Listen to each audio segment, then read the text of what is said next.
अभी तक जिन लोगों ने मेरे चैनल को सब्सक्राइब नहीं किया हो पहले जाकर मेरे चैनल को सब्सक्राइब कर दे, वीडियो को एक लाइक कर दे, कमेंट से बताए कि वीडियो कैसी लगे। तो एपिसोड के स्टार्टिंग में हमें दिखाया जाता है वो तीनों की तीनों जन खड़े होते हैं, तभी उनको बीप बीप जैसी आवाज़ आती है और फिर उनके सामने एक स्क्रीन ओपन होती है और उसमें कहा जाता है कि जितने लोग जो चैलेंज है उसे पूरा करने के लग रहे थे उतने लोग अभी दिख रहे हैं। 3 लोग लग रहे थे और तीनों की तीनों जन जिंदा है और बाकी कोई नहीं। इसके लिए आपको जो चैलेंज है उसको कंप्लीट करने के लिए जो बॉस मॉन्स्टर है उसे बुलाना होगा। उसके लिए आप सभी को एक साथ मिलके जो कॉपरेशन वर्ड है इसे बोलना होगा और इसके बाद जो बॉस मॉन्स्टर है वो यहाँ पे आ जाएगा। और फिर हमें दिखाया जाता है जो बुढ़ा आदमी होता है वो यांग फैंग से कहता है कि अब हमारे पास आखिर में जो चुनौती है उसे पूरा करने के लिए सिर्फ एक ही मॉन्स्टर रह चुका है। हमें बॉस मॉन्स्टर को बुलाने के बाद एक साथ मिलकर ही काम करना है और हमारे पास कोई और चारा भी नहीं है। क्या तुम इसके लिए तैयार हो? और फिर जो यांग फेंग होता है वो भी कहता है ठीक है। और फिर हमें दिखाया जाता है वो सभी के सभी लोग कोऑपरेशन सभी लोग बोल देते हैं और फिर हमें दिखाया जाता है वहाँ पे एक नई स्क्रीन ओपन होती है और उन सभी को कहा जाता है कि आप सभी का बहुत बहुत शुक्रिया, आप लोगों ने अपना टास्क पूरा किया है और आप नेक्स्ट स्टेज के लिए जा रहे हो। और फिर हमें दिखाया जाता है वहाँ का जो एरिया होता है वो चेंज होने लगता है और वहाँ पे पहले जो ग्राउंड बना हुआ था वो सब कुछ गायब हो जाता है। जो दीवारें थी वो सब कुछ मिटने के बाद आसमान से बहुत तेज़ बिजली नीचे गिर जाती है और वो बिजली डायरेक्ट जो दोनों लड़कियां होती उन पे गिर जाती है और उनका जो शरीर होता है वो पूरी तरह से जल जाता है। और ये देखने के बाद जो बूढ़ा आदमी होता है वो कहता है कि अरे ये क्या हो रहा है। और फिर जो यांग फैंग होता है ये तो कुछ अजीब सा ही हो रहा है और यांग फैंग अपने मन में कह रहा होता है कि ये क्या हो रहा है, मुझे भी इसके बारे में कुछ भी समझ में नहीं आ रहा। तभी हमें दिखाया जाता है जो बॉस मॉन्स्टर होता है वो वहाँ पे आ जाता है और आने के बाद कहता है कि आप सभी का स्वागत है अपोकलिप्स में। और वो जो यांग फैंग और बाकी के सभी लोग होते हैं वो उसकी तरफ ही देख रहे होते हैं। और फिर जो शेंगमिंग होती है वो जो बुढ़ा आदमी होता है उससे कहती है कि मेरे लॉर्ड आप मेरे पीछे रहिए क्योंकि ये बॉस मॉन्स्टर हम पे कभी भी हमला कर सकता है। मैं आपको ज़रूर से प्रोटेक्ट करने वाली हूँ, आप मेरे पीछे रहिए। और फिर हमें दिखाया जाता है जो बॉस मॉन्स्टर होता है वो हंसने लगता है और कहता है कि अब मैं अपने साथ कुछ लोगों को बुलाने वाला हूँ आप लोगों के साथ फाइट करने के लिए। तो आप लोग उन लोगों को देखने के बाद बहुत ज़्यादा चौंकना मत। और ऐसा कहते हुए फिर से हंसने लगता है और फिर हमें यांग फैंग को दिखाया जाता है जिसे शायद समझ में आ चुका होता है कि कौन आने वाला है और वो अपने मन में कह रहा होता है कि क्या वो सच में उन लोगों को बुलाने वाला है। और फिर हमें दिखाया जाता है जो बॉस मॉन्स्टर होता है उसके मुंह के अंदर से जो मतलब जो पहले हमने देखा था जो यांग फेंग होता है वो यहाँ पे आते हुए जिन लोगों के साथ फाइट की थी आने के बाद वो लोग फिर से जिंदा होके वापस आ चुके होते हैं। मतलब वो जिंदा तो नहीं कह सकते, वो आधे मरे हुए मतलब ज़ॉम्बी टाइप बन के आ चुके होते हैं। और फिर जो यांग फैंग होता है वो उन लोगों की तरफ देखता है और कहता है कि अरे इन लोगों को तो मैंने सबसे पहले इस चैलेंजिंग फील्ड में आने के बाद मारा था, ये तो फिर से आ गए हैं। और फिर हमें दिखाया जाता है जो बूढ़ा आदमी होता है वो कहता है कि अरे ये सभी लोग तो ज़ॉम्बीज़ है, ये तो सिर्फ कहने के लिए हमसे फाइट करने के लिए आ रहे हैं। और जो शेंगमिंग होती है वो भी कहती है कि हाँ ये सभी तो ज़ॉम्बीज़ है, ये अभी अभी मरे थे, इन इसने उनकी बॉडी को एब्जॉर्ब करके फिर से इन्हें ज़िंदा करके ज़ॉम्बी के रूप में ज़िंदा करके ला दिया है। और फिर हमें दिखाया जाता है जो बॉस मॉन्स्टर होता है वो हंसते हुए अपने मुंह से और भी ज़्यादा लोगों को बाहर निकालता है। उनमें से 2 लड़कियां जो ग्रीन मैन और जो बंदा था वो तीनों होते हैं। और फिर हमें दिखाया जाता है जो मतलब बॉस मॉन्स्टर होता है वो अपने मुंह से उन तीनों को नीचे पटक देता है। और फिर हमें दिखाया जाता है वो चारों के चारों जन नीचे खड़े होते हैं और जो बॉस मॉन्स्टर होता है वो ज़ोरों ज़ोर से हंस रहा होता है और कहता है कि अब शुरू होगा अपोक्लिप्स हंट। और फिर हमें दिखाया जाता है जो सभी के सभी उसके जो ज़ॉम्बी होते हैं उन सभी से कहता है कि जाओ आगे बढ़ो। और फिर सभी के सभी ज़ॉम्बी बने हुए इंसान होते हैं वो सभी हमला करने के लिए आगे की तरफ बढ़ रहे होते हैं। तभी हमें दिखाया जाता है जो शेंगमिंग होती है वो अपनी पावर्स का यूज़ करने होती है।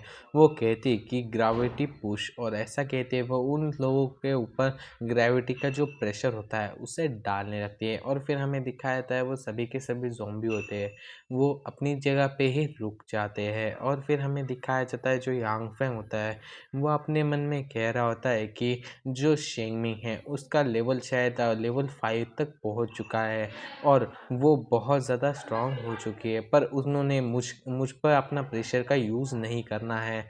इसके लिए मतलब उसने मेरे ऊपर अपना जो प्रेशर का यूज़ है वो नहीं किया है। इसकी वजह से मुझे लगता है कि वो लोग मुझे अपना जो साथी है उसके रूप में स्वीकार कर चुके हैं, और इसकी वजह से वो मुझे अपने साथ ही रखने वाले हैं।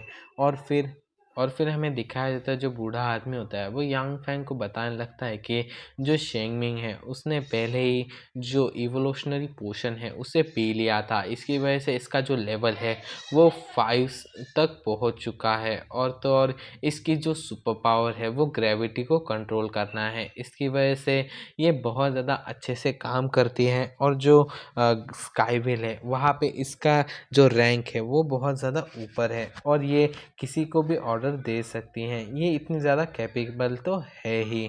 और फिर जो यांग फेंग होता है वो कहता है कि जो इवोल्यूशनरी पोशन है वो भी 5वें लेवल का, ये तो बहुत ज़्यादा महंगा मिलता है। आपने इसे कैसे लिया? आपने इतने ज़्यादा जो क्रिस्टल कोर है उसे कैसे जमा किया था? और फिर जो यांग फेंग होता है वो अपने मन में सोच रहा होता है कि ये मुझे अपनी पावर्स को शो करा रहा है और मुझे ऐसा दिखा रहा है कि वो बहुत ज़्यादा स्ट्रॉन्गेस्ट है। इसकी वजह से मैं उनकी जो पार्टी है मतलब उनकी जो स्काईविल है उनको जॉइन कर लूँ और उनके साथ रहूँ, जिससे कि उनकी पावर्स और ज़्यादा बढ़ जाएगी। पर उनको नहीं पता कि मेरी पावर भी बहुत ज़्यादा है, मैं भी उनसे कम नहीं हूँ। मैं उनके इस खेल में उन्हीं को ही हरा दूँगा। और फिर जो बुड्ढा आदमी होता है वो यांग फैंग की तरफ देखता है और कहता है कि यांग फैंग, क्या तुम्हें उस मैटर के बारे में पता है क्या? और फिर जो यांग फैंग होता है वो कहता है कि क्या, कौन सा मैटर? और फिर हमें दिखाया जाता है जो बूढ़ा आदमी होता है वो यांग फैंग को उस मैटर के बारे में बताने लगता है कि असलियत में बात यह है कि जो अपोक्लिस है इसमें से एक चीज़ है, इसकी वजह से मैं बहुत ज़्यादा परेशान रहा हूँ। और अपोक्लिस अचानक से आया और आने के बाद जो बाकी के लोग थे उन्होंने जल्दी से अपोक्लिस के जैसे ही ढलना शुरू कर दिया और अपने आप को भी बहुत ज़्यादा पावरफुल बना दिया। पर इस नई दुनिया में जो अपोक्लिस के बाद तैयार हुई, इसमें जो सभी के सभी इंसान थे उन्होंने इस दुनिया को जल्दी से एक्सेप्ट कर लिया और इसे जल्दी से अपने ऊपर ढाल लिया और इसमें जीने लगे। पर इस अपोक्लिस की वजह से जो ज़िंदगी है वो बहुत ज़्यादा डर के जीने लगे हैं। और मेरी मतलब मेरी इस जीवन या फिर मेरी अगली पुनर्जीवन में उसमें भी ये चीज़ आगे बढ़ती रहेगी। ये दुनिया बहुत ज़्यादा अजीब होती रहेगी। और फिर जो यांग फेंग होता है वो जो बुड्ढा आदमी होता है उसकी सभी बातों को बहुत ज़्यादा ध्यान से सुन रहा होता है और अपने मन में कहता है कि हाँ, मैंने भी इस बारे में कभी ना कभी तो सोचा था। और मैंने अपने आप को ऐसा कहा था कि जो गॉड है उनमें से उन्होंने सिर्फ जो अच्छे लोग हैं या फिर उनके पसंदीदा लोग हैं उन्हीं लोगों को इन जिस मतलब हमें जैसी पावर्स दी है, और इन सभी चीज़ों की वजह से और जो हमारा लक है वो बहुत ज़्यादा अच्छा है। इसकी वजह से हमें ये सब कुछ स्ट्रेंथ और वगैरह मिली है। पर मुझे भी इसके बारे में कोई भी आइडिया नहीं है। और हमारी जो पिछले जीवन में मेरी पिछले लाइफ में ये सब कुछ हो चुका है और हमारी जो गति है सीखने की और आगे बढ़ने की ये बहुत ज़्यादा फास्ट हो चुकी है। पर इसमें ये बात मुझे कोई भी समझ में नहीं आई कि मेरी पिछले जीवन में मुझे ये रिंग मिली और मैं मरने वाला था उस समय। इस रिंग में से अचानक से एक रोशनी निकली और उसके बाद मैं अपनी लाइफ में फिर से ज़िंदा हो गया। मुझे इसके बारे में भी कोई भी आइडिया नहीं है। और फिर जो बूढ़ा आदमी होता है वो कहता है कि हाँ, अब आपको इसके बारे में कोई भी चीज़ मालूम नहीं है, तो मैं आपको इसके बारे में पूरी तरह से बताऊंगा, क्योंकि मैंने आपको अपना एक साथी मान लिया है। और फिर तो हम लोग हमारे एपिसोड को यहीं पे ही एंड करते हैं। तो भाई लोग, अगर आप लोगों ने इस वीडियो पे 100 लाइक कर दिए तो इसका जो नेक्स्ट एपिसोड है वो मैं जल्दी से अपलोड कर दूंगा। तो भाई लोग, 100 लाइक करने के बाद इसका नेक्स्ट एपिसोड आ जाएगा। तो 100 लाइक कंप्लीट कर देना। तो मिलते हैं अगले एपिसोड में। Till then take care, bye bye.